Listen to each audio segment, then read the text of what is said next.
Today I will show you an action, mystery, sci-fi film from 2020, titled Boss Level. Spoilers ahead. Watch out and take care. Roy Pulver is a retired Delta Force soldier currently going through the 139 version of this very same day.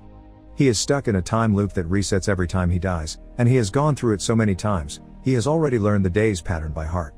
Every morning at 7 a.m., a man breaks into his apartment and tries to kill him and the woman he slept with. Then a helicopter with a gunman appears outside his window and shoots his apartment until it explodes. Roy knows exactly where and how to move to avoid all this, and jumps off the window to land on a truck filled with sand, which he had missed 22 times before he started to get it right. Then he hijacks a car and drives to escape two more assassins in a minivan. Roy does not know their names, so he calls them Pam and Esmeralda. These women chase him and shoot at him throughout the city, but Roy knows how to escape them as long as he does not get distracted and remembers to dodge the bus. Since this time he does not, the day resets and restarts again. Only little details change during each loop, totally dependent on what Roy decides or forgets to do.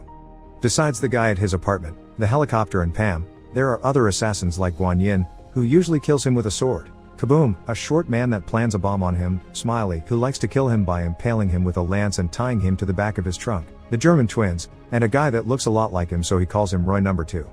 Sometimes he manages to kill some of them, but in the end, it does not matter, the others find him and kill him anyway. Roy thinks the one with the answers to explain what is going on is his ex-wife, but when he calls her office, the one to pick up the phone is her boss, Colonel Clive Venter, who tells him she has died in an accident, but Roy believes he has killed her.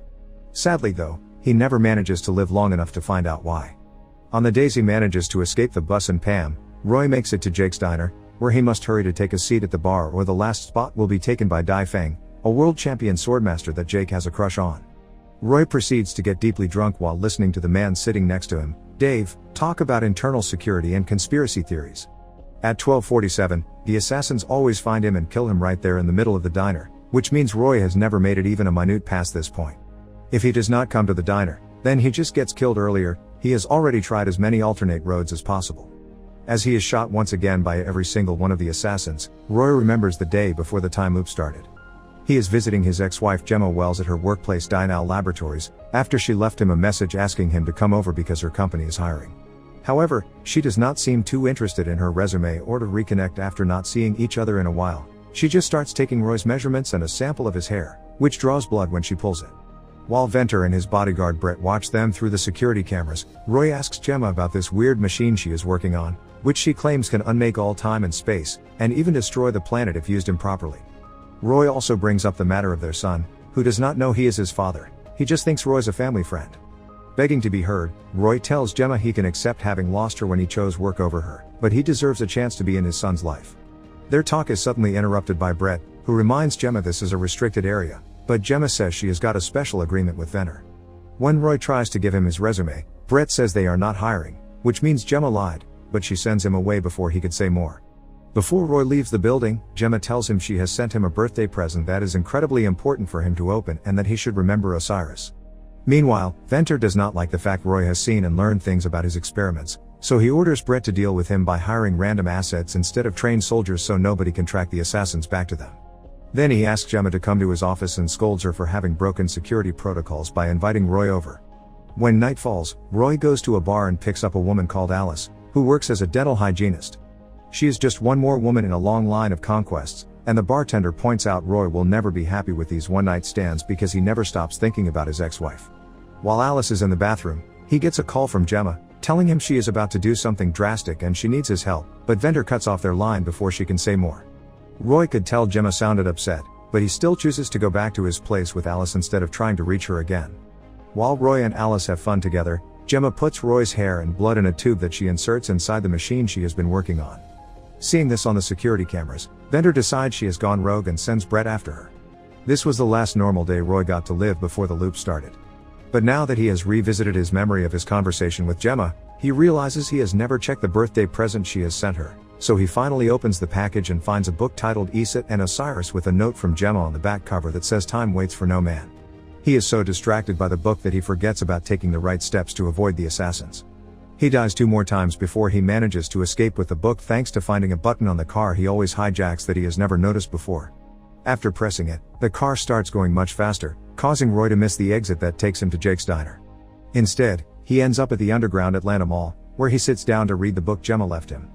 He does not understand what the story of Iset and Osiris has to do with anything, but he interrupts his reading when he sees his son Joe buying something from an older kid.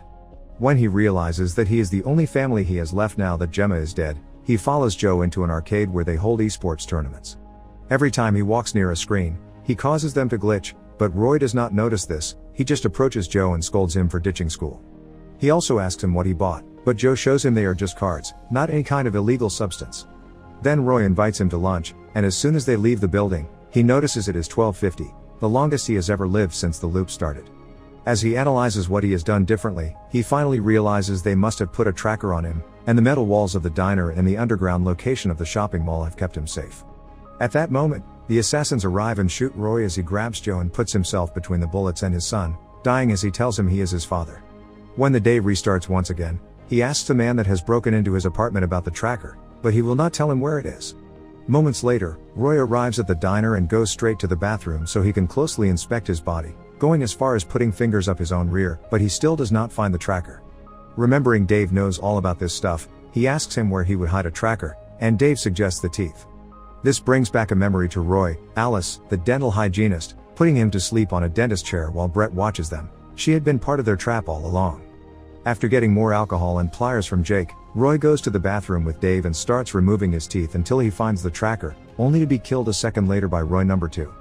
When the day restarts, he interrogates Alice, who tells him she had been paid by Brett to implant the tracker before she leaves. Roy follows the usual routine until he makes it to Jake's diner, where he removes the tooth with the tracker and then takes it to an abandoned building to use it as a trap.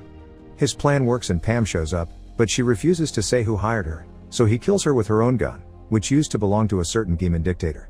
Roy knows Gemma has put him in this for a reason, but since he cannot go far back enough to save her, everything is meaningless. The only thing he has left is revenge, so Roy has fun with his newfound trackerless freedom and kills all the assassins that have been chasing him. Using the phone he stole from Kaboom, he talks to Brett and promises he will find him inventor as well. Roy drives to the laboratories and tries to smash the door open with the car, but he just crashes and is shot by Brett afterward. A series of loops start then where Roy keeps trying different plans to sneak into Dino, like sending his car with bombs and pretending to be Roy number 2. Stealing his ID does allow him to get inside, but once again, it takes him a few tries until he manages to learn all the tricks to avoid the guards and security cameras. When he finally manages to find a way to sneak some weapons with him, the guards are not a problem anymore, but his next obstacle is Guanyin, whose sword fighting skills are too good for him to stop her with mere wallets. Sometimes, he does not die quickly enough from the sword wounds and Venter finds him, giving the same long, dense speech about his plans to reset history before killing him. It is during one of these speeches that Roy learns the name of the project is the Osiris Spindle, and he realizes two things: Venter does not know it is working, and Gemma has put him in it on purpose so he could become Osiris and stop Venter in his plans. Feeling empowered after learning Gemma still believed in him, Roy starts a new series of loops with a new plan. After going through the usual routine up to removing the tracker at the diner's bathroom, he approaches Dai Feng and asks her for sword lessons, and she accepts to teach him because she finds him intriguing. He trains with her through a good amount of loops until he is good enough to beat her, and after thanking her for her lessons, he sneaks into Dino again. This time, he fights against Guanyin with a sword instead of guns and easily stops all her moves. After teasing her a bit by cutting off her ponytail, he stabs her with her own sword. Brett and Venter arrive then, but Brett dies quickly when Roy stabs him on the forehead with the sword. He and Venter begin to fistfight, and when Venter tries to grab a gun, Roy recovers his sword and nails Venter's hand to the floor as he explains nobody should play God and rewrite history. The past should be left as it is so we can learn from it. Venter thinks those are big words coming from an absent father and implies Joe may be in danger, which enrages Roy. After killing Venter, he gets back in his car and rushes to the mall, where he finds out he is too late. His son is dead, and this probably has already happened many times during all the loops he has been through. While he struggles against the police that does not let him come closer to see Joe's body, a bright light appears on the horizon. It is the end of the world, just like Gemma had warned him. Roy comes to the conclusion Gemma is dead because he left her and never called her back when she asked for his help, and now their son is involved in this too. If the world is going to end anyway, there is no point in doing anything, so Roy begins to spend the next few loops in an apathetic state, allowing the assassins to kill him over and over.